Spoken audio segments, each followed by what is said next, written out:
کوشش کرو کہ تم دنیا میں رہو، دنیا تم میں نہ رہے، کیونکہ کشتی جب پانی میں رہتی ہے تو خوب تیرتی ہے، لیکن جب پانی کشتی میں آ جاتا ہے تو وہ ڈوب جاتی ہے۔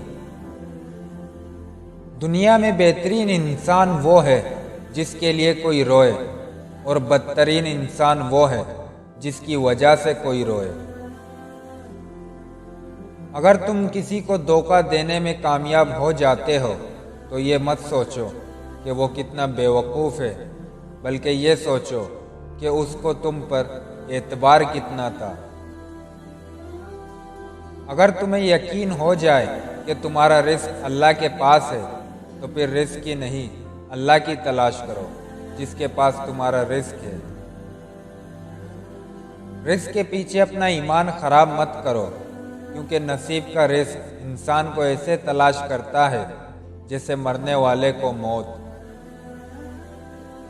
اگر رزق عقل و دانش سے ملتا تو جانور اور بے وقوف زندہ ہی نہ رہتے۔ جھوٹے کی سب سے بڑی سزا یہ ہے کہ اس کے سچ کا بھی اعتبار کوئی نہیں کرتا۔ اللہ کے نزدیک سب سے زیادہ گنہگار چیز جھوٹ بولنے والی زبان ہے۔ تمہارا نفس بہت قیمتی ہے، اسے جنت سے کم کسی قیمت پہ مت بیچنا۔ جب آنکھیں نفس کی پسندیدہ چیزیں دیکھنے لگے تو دل انجام سے اندھا ہو جاتا ہے۔ کسی کو تم چاہو اور وہ تمہیں ٹکرا دے تو یہ اس کی بدنصیبی ہے، اور اگر کوئی تمہیں نہ چاہے اور تم اسے زبردستی اپنا بنانا چاہو تو یہ تمہارے نفس کی ذلت ہے۔ اگر تم بادشاہ ہو تب بھی اپنے والد اور استاد کے تعظیم کے لیے کھڑے ہو جاؤ۔ پڑوسیوں کے بچوں پر نوازش اور مہربانی کرو۔ جتنی غیرت ہوگی اتنی ہی پاک دامنی ہوگی۔ غصے کی حالت میں کوئی فیصلہ مت کرو، اور اگر خوش ہو تو کوئی وعدہ مت کرو۔ تمہاری نیت کی آزمائش اس وقت ہوتی ہے جب تم کسی ایسے انسان کی مدد کرو جس سے تمہیں کوئی چیز کی امید نہ ہو۔ انسان کو اچھی نیت پہ وہ انعام ملتا ہے جو اسے اچھے اعمال پر بھی نہیں ملتا۔ جب تم کسی سے محبت کرو تو اس سے ذرا بھی محبت نہ مانگو، کیونکہ تم نے محبت کی ہے، تجارت نہیں۔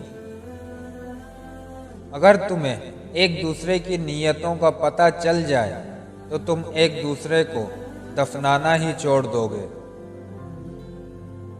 جب میں دسترخوان پر 2 رنگ کے کھانے دیکھتا ہوں تو میں مایوس ہو جاتا ہوں کہ آج پھر کسی کا حق مارا گیا۔